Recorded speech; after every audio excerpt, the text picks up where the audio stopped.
বর্তমান সরকার ক্ষমতায় আসার পরে দ্রুততার সঙ্গে এটাকে মেরামত করা দরকার ছিল। হাম এমনভাবে ছড়িয়েছে এবং হামের শুধু টিকা না, হামের এখন যে নির্ধারণ করার জন্য যে পরীক্ষা নিরীক্ষার যে কিটটি পর্যন্ত শেষ হয়ে গেছে রাষ্ট্রের কাছে। এরকম একটি পরিস্থিতি কেন তৈরি হচ্ছে এবং এগুলো কি কাঠামোগত হত্যাকাণ্ড কিনা? এখন বর্তমান সরকারের প্রধানমন্ত্রী জনাব তারেক রহমান, তিনি এই হামের টিকার ব্যাপারে বিগত সরকারকে দায়ী করে বলছে এটা অমানবিক কাজ করেছে। তো তারপরে এখন কিন্তু প্রায় 3 মাস হলো সরকার ক্ষমতায়। এই সরকার কি করলো? 3 মাস তো মানে জরুরি, সবচেয়ে আগে প্রয়োজন ছিল এই বিষয়টাকে সলভ করা, তাই না?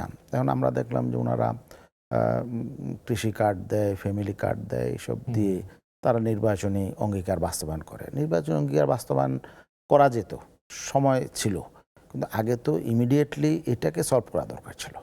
মানে এটা কি কিভাবে করবে? মানে 2-3 মাসের মধ্যে কি সম্ভব?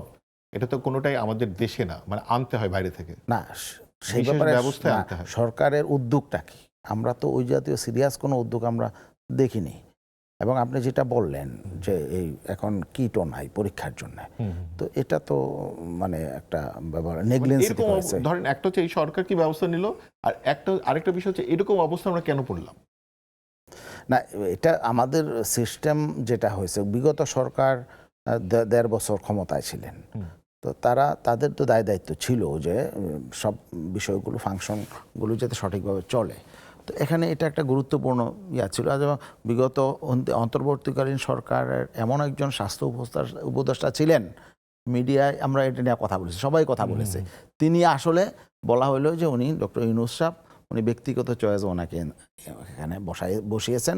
তিনি আসলে স্বাস্থ্য খাতটাকে বলা চলে আগে তো একটা বিধ্বস্ত অবস্থা ছিল, এর থেকে মানে পুনর্গঠনের জন্য কোনো উদ্যোগও নিলেন না, বরং আরও বিপর্যয়ের দিকে ঠেলে দিলেন।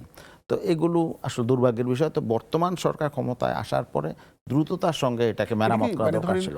প্রায় 250-এর কাছাকাছি বাচ্চা মরে গেছে, এটা কি শুধুমাত্র দুর্ভাগ্য? 300-এর উপরে মানে আপনি যেটা বললেন যে এটা কি শুধু দুর্ভাগ্য হবে? না, এটা না, এখন কি বলবো, এখন এটার জন্য মানে দায় কে ধরেন নেবে? যে ইউনিসেফ হচ্ছে বারবার নোটিস করেছে সরকারকে, ওই সরকারকে নোটিস করেছে না, এখন তো এটার দায়িত্ব কে নেবে? যারা মানে ক্ষমতায় তাদেরকে তো অনেক কিছু আমরা দানও নেই। হ্যাঁ, এটা এই হিসেবে যারা এটা এমন একটা বিষয় যে এটা যারা ক্ষমতায় ছিল, যাদের হাতে দায়িত্ব, তাদেরকেই দায় নিতে হবে। এখানে আমাদের বা এখানে করণীয় কি আছে? মানে এখানে যারা মানে এটা যেটা শিশুদেরকে হত্যা, মানে ইসলামিক আন্দোলনের পক্ষ থেকে আপনারা কোনো বড় স্টেটমেন্ট কি করেছেন বা করবেন?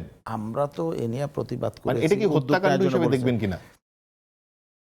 না, হত্যাকাণ্ড হইলে এখানে আসামি কাকে করা হবে এটা একটা বিষয় আসে, তাই না?